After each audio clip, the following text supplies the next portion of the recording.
எல்லாரும் வேண்டாம், இது உனக்கு செட் ஆகாது, இது பண்ணாதன்னு சொல்லி ரொம்ப டிஸ்கரேஜ் பண்ணாங்க. அதை மீறி தாங்க நான் பண்ணேன். அதுக்கேற்ற மாதிரியே நம்ம ஃபார்மில் இன்றைக்கி ஒரு சம்பவம் நடந்துச்சுங்க. வணக்கம் ஃப்ரெண்ட்ஸ், டே 4 ஆஃப் நான் சண்டைக்கோழி வளர்க்க போகிறேன். வாங்க வீடியோக்குள்ளே போகலாம்.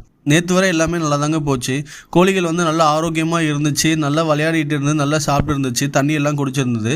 இன்றைக்கி காலை நான் ஃபார்மை திறந்து ஃபார்முக்குள்ளே போகும்போது தாங்க அதை நான் பார்த்தேன். ஒரு கோழி கொஞ்சம் தண்ணி குடிக்க போகும்போது தவறுதலாக தண்ணி பாத்திரத்துக்குள்ளே விழுந்துருச்சுங்க. விழுந்து நைட்டு ஃபுல்லாக குளிரில் நெடுங்கி குளிர் நெடுக்கத்தில் உடம்பு சரியில்லாமல் இறந்துருச்சு. இது வந்து முழுக்க என்னோடய தப்பு தாங்க.